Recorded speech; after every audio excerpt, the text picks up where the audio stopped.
Hello, welcome to virtual classroom. PSC എക്സാംസിന് ആവശ്യമായിട്ടുള്ള SCERT text ബുക്കിലെ കണ്ടൻറ്റുകളാണ് നമ്മൾ പഠിക്കുന്നത്. അപ്പം PSC എക്സാംസിന് നമുക്ക് എന്തായാലും ഒഴിവാക്കാൻ പറ്റാത്തൊരു ഏരിയയാണ് SCERT ടെക്സ്റ്റ് ബുക്ക് എന്നുള്ളത്. കാരണം നമുക്കത് പഠിക്കാനും നമുക്ക് കുറച്ചുകൂടി സിമ്പിളാണ്. കാരണം സ്കൂൾ ടെക്സ്റ്റ് ബുക്ക് ആകുമ്പം കുട്ടികൾക്ക് പഠിക്കാൻ പറ്റിയ രീതിയിൽ സിമ്പിളായിട്ടായിരിക്കും കാര്യങ്ങൾ പറഞ്ഞിട്ടുണ്ടായിരിക്കും. അപ്പോൾ നമുക്ക് പഠിക്കാനും എളുപ്പമാണ്.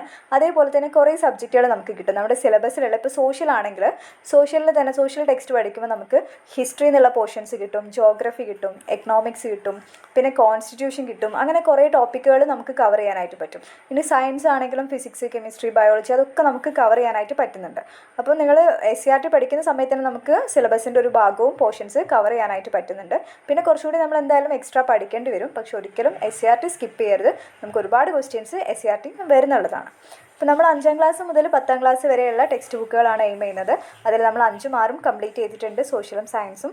7ാം ക്ലാസ്സിലെ സോഷ്യൽ സയൻസ് ആണ് ഇപ്പോൾ നോക്കുന്നത്. സോഷ്യൽ സയൻസിലെ 2nd ചാപ്റ്ററാണ് നമ്മൾ ഇന്ന് പഠിക്കുന്നത്. ഫസ്റ്റ് ചാപ്റ്റർ ഓൾറെഡി പഠിച്ചിട്ടുള്ളതാണ്. നിങ്ങൾ ഏതെങ്കിലും മിസ്സായിട്ടുണ്ടെങ്കിൽ പ്ലേലിസ്റ്റ് ആയിട്ട് കൊടുത്തിട്ടുണ്ട്, കണ്ട് പഠിക്കാം. 2ാമത്തെ ചാപ്റ്ററിൻ്റെ പേര് കച്ചവടത്തിൽ നിന്ന് അധികാരത്തിലേക്ക് എന്നാണ്. ഇമ്പോർട്ടൻറ്റ് ചാപ്റ്ററാണ് കേട്ടോ. പ്രീവിയസ് ഇയർ എന്നൊക്കെ ക്വസ്റ്റ്യൻസ് വന്നിട്ടുള്ള ചാപ്റ്ററാണ്. നമുക്ക് ഈസി ആയിട്ട് പഠിച്ചു വയ്ക്കാവുന്നതേ ഉള്ളൂ. അപ്പോൾ നമുക്ക് പെട്ടെന്ന് തന്നെ സ്റ്റാർട്ട് ചെയ്യാം. ആദ്യം തന്നെ നമുക്ക് ടെക്സ്റ്റിൽ കുരുമുളക് പറയുന്ന രീതിയിൽ ഒരു സ്റ്റോറി പോലെ കൊടുത്തിട്ടുണ്ട്. അതിലെന്താ പറയുന്നതെന്ന് നോക്കാം. കറുത്ത പൊന്നിനുമുണ്ടൊരു കഥ പറയാൻ. കൂട്ടുകാരെ, ഞാൻ കുരുമുളക്. നൂറ്റാണ്ടുകൾക്ക് മുമ്പുള്ള യൂറോപ്പിലെ കാര്യമാണ് ഞാൻ പറയുന്നത്. മാസങ്ങൾ നീണ്ടു നിൽക്കുന്ന ശൈത്യകാലം ആരംഭിക്കുന്നതിന് മുൻപ് അവിടുത്തെ കർഷകർ അവരുടെ ആടുമാടുകളിൽ കുറച്ചെണ്ണത്തെ കൊന്ന് ഇറച്ചിയാക്കി സൂക്ഷിക്കുമായിരുന്നു. ശൈത്യകാലത്തെ മഞ്ഞുവീഴ്ച കാരണം മേച്ചിൽപ്പുറങ്ങളിൽ പുൽനാമ്പുകൾ തളിർത്തിരുന്നില്ല. ഇത് തീറ്റക്കമ്മിക്കിടയാക്കി. മനുഷ്യർക്കും ഭക്ഷ്യക്ഷാമം നേരിട്ടിരുന്നു. കാലികളെ കൊന്ന് ഇറച്ചിയാക്കി സൂക്ഷിച്ചാണ് ഇതിന് പരിഹാരം കണ്ടത്. ഇന്നത്തെ പോലെ വൈദ്യുതിയോ ശീതീകരണ സംവിധാനമോ ഇല്ലാത്ത കാലമാണെന്ന് ഓർക്കുക. ഇറച്ചി ദീർഘകാലത്തേക്ക് കേടുകൂടാതെ സൂക്ഷിക്കാനും രുചി നൽകാനും അവർ എണ്ണയാണ് ഉപയോഗിച്ചിരുന്നത്. ചുരുക്കത്തിൽ ഞാൻ അവർക്ക് അത്യാവശ്യ ഘടകമായിരുന്നു. ഞാൻ മാത്രമല്ല, നമ്മുടെ നാട്ടിലെ ഏലം, കറുവപ്പട്ട, ഇഞ്ചി എന്നിവയും അവർക്ക് പ്രിയപ്പെട്ടതായിരുന്നു. ഞങ്ങളെ തേടി പണ്ട് മുതലേ കച്ചവടക്കാർ എത്തിയിരുന്നു. അപ്പോൾ ഇതിൽ നമുക്ക് മനസ്സിലാക്കേണ്ട കാര്യം, ഒന്ന് കറുത്ത പൊന്ന് എന്നറിയപ്പെടുന്നത് എന്താണ്? കുരുമുളകാണ്. നമുക്കറിയുന്ന കാര്യമാണ്. കറുത്ത പൊന്ന് എന്നറിയപ്പെടുന്നത് കുരുമുളകാണ്. അപ്പം കുരുമുളക്, ഏലം, കറുവപ്പട്ട അങ്ങനെയുള്ള സുഗന്ധദ്രവ്യങ്ങളെ തേടിയിട്ടാണ് വിദേശികൾ ഇന്ത്യയിലേക്ക് ആദ്യമേ എത്തിയിട്ടുണ്ടായിരുന്നത്. നമുക്കറിയുന്ന കാര്യങ്ങളാണ്. നോക്കാം. നമ്മുടെ നാട്ടിലെ സുഗന്ധവ്യഞ്ജനങ്ങൾ വിദേശികൾക്ക് അത്യാവശ്യമായിരുന്നു.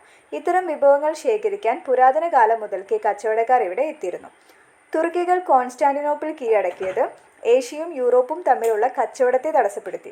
ഈ കാര്യങ്ങൾ നമ്മൾ കഴിഞ്ഞ ചാപ്റ്ററിൽ പറഞ്ഞിട്ടുണ്ടായിരുന്നു അല്ലേ. തുർക്കികൾ കോൺസ്റ്റാന്റിനോപ്പിൾ കീഴടക്കിയത് എപ്പോഴാണ്?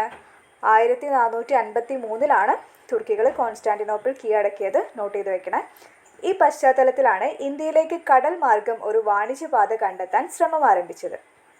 സമുദ്രത്തിലൂടെ ഒരു വാണിജ്യപാത കണ്ടെത്തിയതോടെ പോർച്ചുഗീസുകാരും ഡച്ചുകാരും ഇംഗ്ലീഷുകാരും ഫ്രഞ്ചുകാരും കച്ചവടത്തിനായി ഇന്ത്യയിലെത്തി. അപ്പം നമ്മുടെ ഇന്ത്യയിലേക്ക് കച്ചവടത്തിനായി വന്നിട്ടുള്ള വിദേശികളുടെ ഒരു ഓർഡറാണ് അവിടെ കൊടുത്തിട്ടുള്ളത്. ആദ്യം വന്നത് ആരാണ്? പോർച്ചുഗീസുകാരാണ്, പിന്നെ ഡച്ചുകാരാണ്, പിന്നെ ഇംഗ്ലീഷുകാരാണ്, പിന്നെ ഫ്രഞ്ചുകാർ. അതിന് നമുക്കൊരു കോഡും ഉണ്ട്. പോഡ ബീഫെ എന്നുള്ളൊരു കോഡായിരിക്കും. നമ്മൾ ഓൾറെഡി പഠിച്ചിട്ടുണ്ടായിരിക്കും, കുറേ പേർക്ക് അറിയുന്നൊരു കാര്യമാണ്. പോ എന്ന് പറയുന്നത് പോർച്ചുഗീസാണ്, ഡാ എന്ന് പറയുന്നത് ഡച്ചാണ്, ബീഫെ എന്നാണ് നമ്മൾ കൊടുത്തിട്ടുള്ളത്. അതിൽ ബി എന്ന് പറയുന്നത് ബ്രിട്ടീഷുകാരാണ്, ബീഫെ എന്നുള്ള ഫ എന്ന് പറയുന്നത് ഫ്രഞ്ചുകാരുമാണ്. അപ്പോൾ ആ ഒരു ഓർഡർ പഠിച്ചു വെക്കുക, നമുക്ക് ക്വസ്റ്റ്യൻസ് വരാറുണ്ട്. ആദ്യം നമുക്ക് പോർച്ചുഗലിൻ്റെ കേസ് നോക്കാം. പോർച്ചുഗലിൽ നിന്ന് കോഴിക്കോട്ടേക്ക് 1498 മെയ് മാസത്തിലെ ഒരു പ്രഭാതം കോഴിക്കോടിന് സമീപമുള്ള കാപ്പാട് തീരത്ത് 3 വലിയ പായ്ക്കപ്പലുകൾ നങ്കൂരമിട്ടു. വ്യത്യസ്തമായ വേഷവും ഭാഷയുമുള്ള കുറച്ചു പേരായിരുന്നു കപ്പലിൽ. പോർച്ചുഗലിൽ നിന്ന് കച്ചവടത്തിനായി എത്തിയ വാസ്കോഡ ഗാമയും സംഘവുമായിരുന്നു അത് ഇമ്പോർട്ടൻ്റ് ആണ്, പ്രീവിയസ് ഇയറിൽ ചോദിച്ചിട്ടുള്ളതാണ്. പോർച്ചുഗലിൽ നിന്നും ആദ്യമായി ഇന്ത്യയിൽ എത്തിയത് ആരാണ്? വാസ്കോഡ ഗാമയും സംഘവുമാണ്. അവർ കപ്പലിറങ്ങിയത് കോഴിക്കോട് കാപ്പാട് തീരത്താണ്. വർഷം ചോദിക്കുകയാണെങ്കിൽ 1498. വർഷം ഇമ്പോർട്ടൻ്റ് ആണ് കേട്ടോ. 1498 കോഴിക്കോടിലെ കാപ്പാട് തീരത്താണ് വാസ്കോഡ ഗാമ കപ്പലിറങ്ങിയത്. അക്കാലത്ത് കോഴിക്കോട് ഭരിച്ചിരുന്ന സാമൂതിരി രാജാവ് വാസ്കോഡ ഗാമയ്ക്ക് കച്ചവട സൗകര്യങ്ങൾ നൽകിയില്ല. അതിനാൽ അദ്ദേഹം കണ്ണൂരിലെത്തി. അവിടെ നിന്ന് ആവശ്യമായ വിഭവങ്ങൾ ശേഖരിച്ച് പോർച്ചുഗലിലേക്ക് തിരിച്ചുപോയി. വാസ്കോഡ ഗാമയെ തുടർന്ന് അൽമേഡ, അൽബുക്കർക്ക് തുടങ്ങിയ പോർച്ചുഗീസുകാർ വാണിജ്യത്തിനായി ഇവിടെ എത്തി. ഗോവ, ദാമൻ, ദിയു എന്നിവയായിരുന്നു ഇവരുടെ പ്രധാന വാണിജ്യ കേന്ദ്രങ്ങൾ. തൃശൂർ ജില്ലയിലെ കോട്ടപ്പുറം കോട്ടയും കണ്ണൂരിലെ സെൻറ് ആഞ്ചലോ കോട്ടയും നിർമ്മിച്ചത് പോർച്ചുഗീസുകാരാണ്. ഇവരെ പറങ്കികൾ എന്നാണ് വിളിച്ചിരുന്നത്. ഇതൊക്കെ ഇമ്പോർട്ടൻറ്റ് പോയിന്റുകളാണ് കേട്ടോ. വാസ്കോഡയ്ക്ക് ശേഷം വന്നത് അൽമേഡ, അൽബുക്കർക്ക് എന്നീ പോർച്ചുഗീസുകാരാണ്.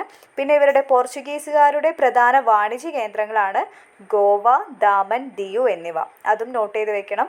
ഗോവ, ദാമൻ, ദിയു എന്നിവയാണ് പോർച്ചുഗീസുകാരുടെ പ്രധാന വാണിജ്യ കേന്ദ്രങ്ങൾ. പിന്നെ അവർ നിർമ്മിച്ച നിർമ്മിതികളെ പറ്റി പറയുന്നുണ്ട്. തൃശ്ശൂർ ജില്ലയിലെ കോട്ടപ്പുറം കോട്ടയും കണ്ണൂരിലെ സെൻറ്റ് ആഞ്ചലോ കോട്ടയും നിർമ്മിച്ചതാരാണ്? പോർച്ചുഗീസുകാരാണ്.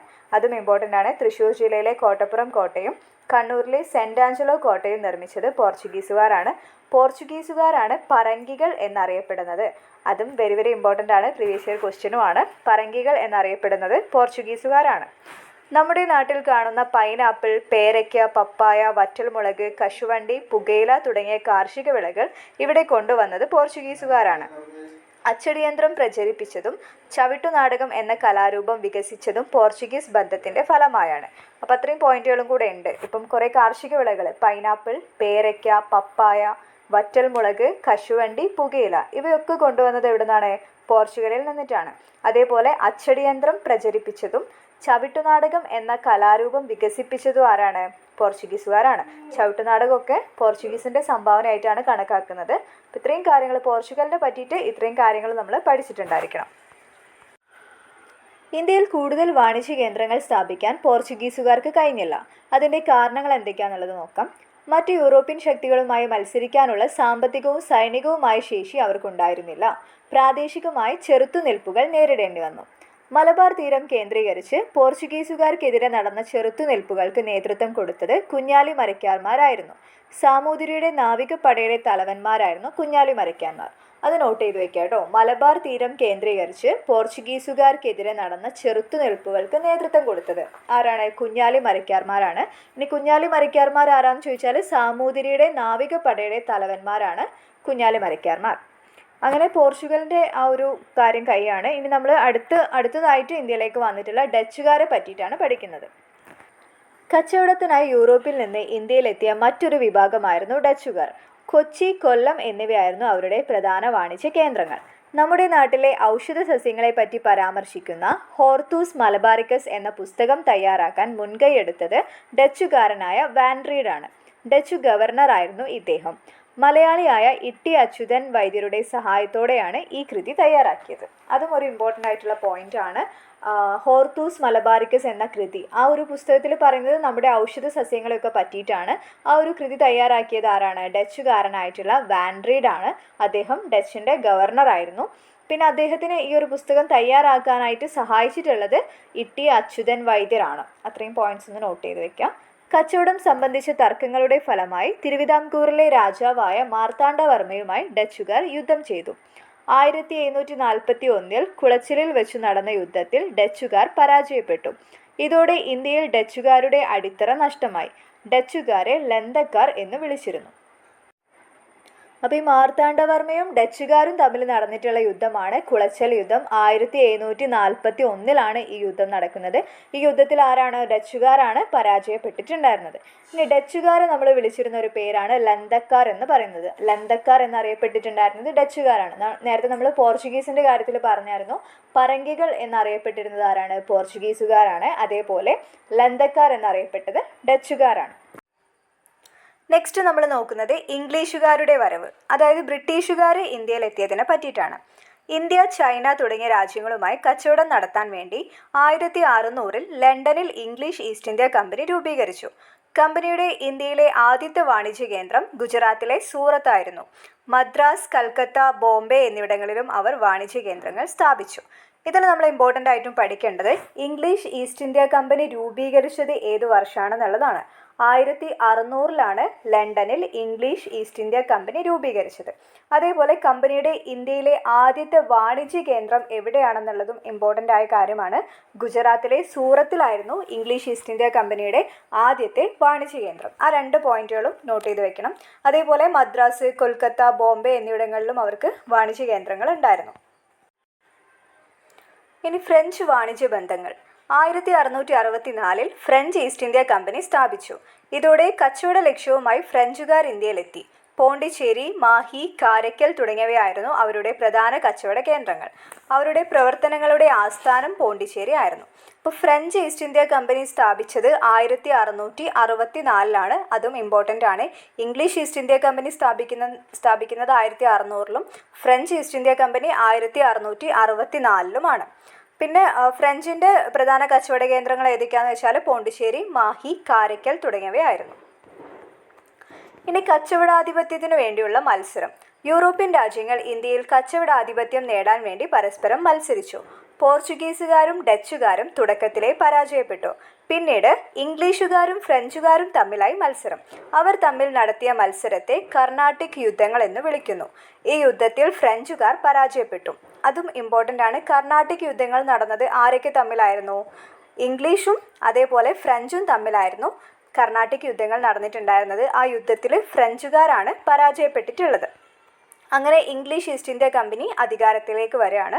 വാണിജ്യാധിപത്യത്തിനു വേണ്ടിയുള്ള മത്സരത്തിൽ വിജയിച്ച ഇംഗ്ലീഷ് ഈസ്റ്റ് ഇന്ത്യ കമ്പനിയുടെ അടുത്ത ലക്ഷ്യം അധികാരം നേടുക എന്നതായിരുന്നു.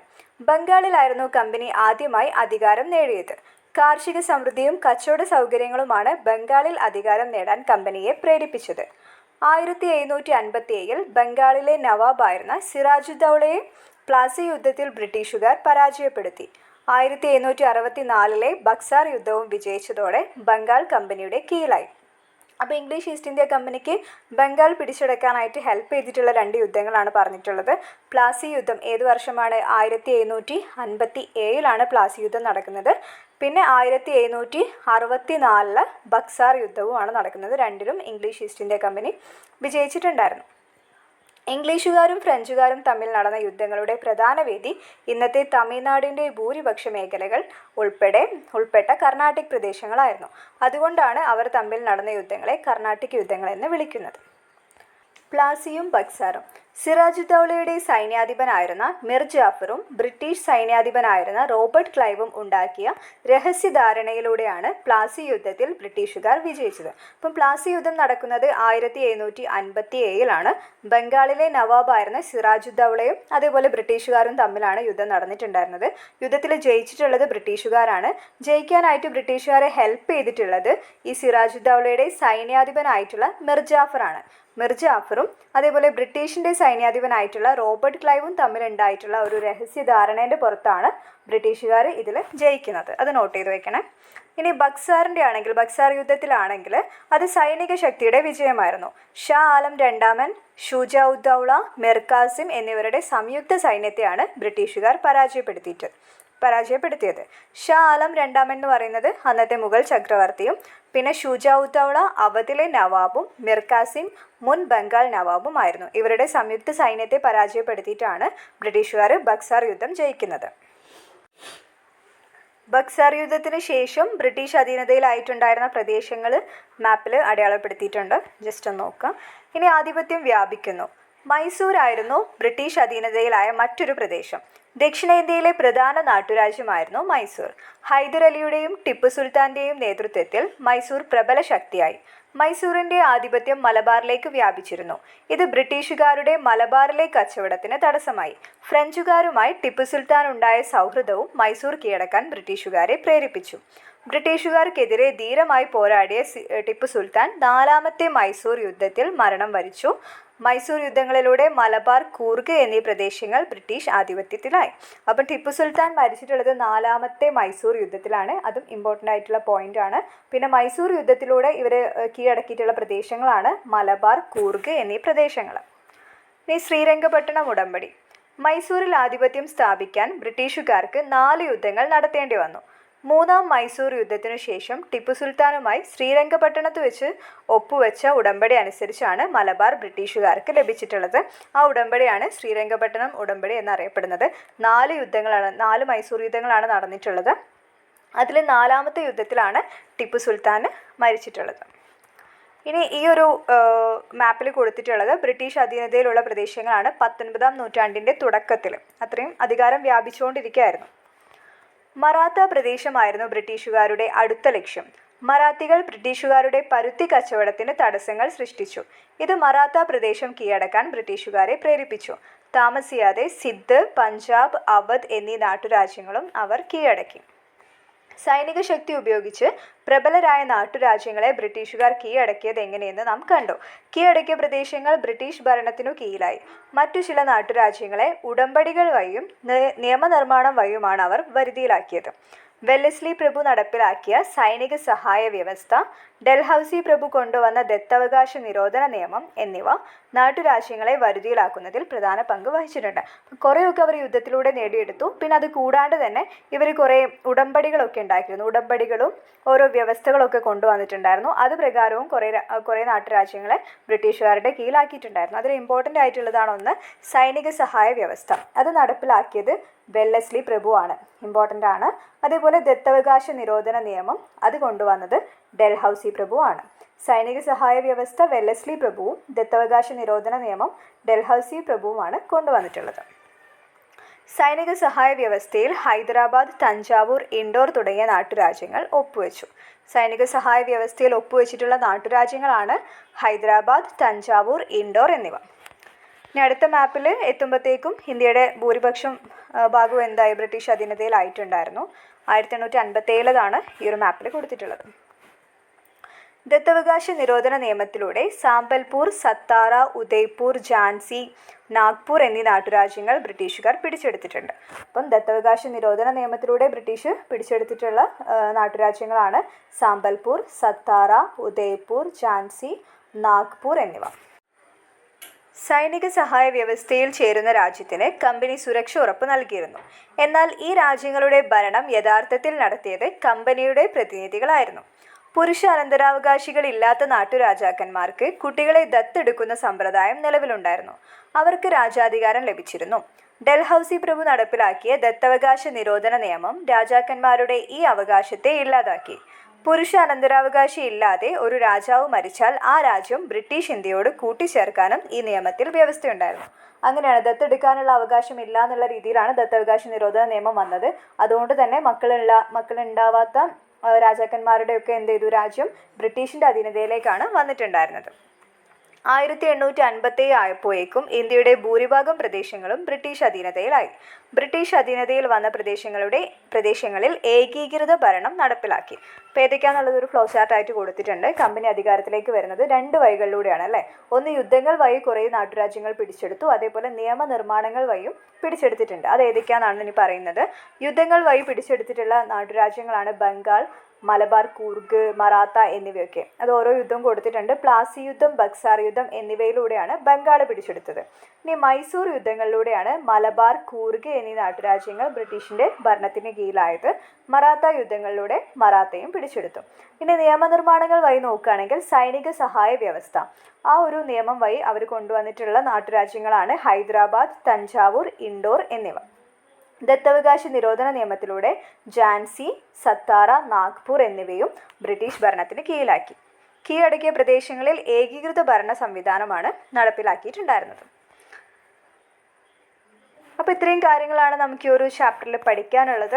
നിങ്ങൾക്ക് മനസ്സിലായിട്ടുണ്ടാവും എന്ന് വിചാരിക്കുന്നു. നമുക്ക് ഇമ്പോർട്ടൻ്റ് ആയിട്ടുള്ള ഒരു ചാപ്റ്ററാണ്. നമുക്ക് ഹിസ്റ്ററി പഠിക്കുന്ന സമയത്തിൽ യൂറോപ്യന്മാരുടെ ഇന്ത്യയിലേക്കുള്ള വരവിനെ പറ്റിയിട്ടാണ് ഈ ഒരു ചാപ്റ്ററിൽ നമ്മൾ പഠിക്കുന്നത്.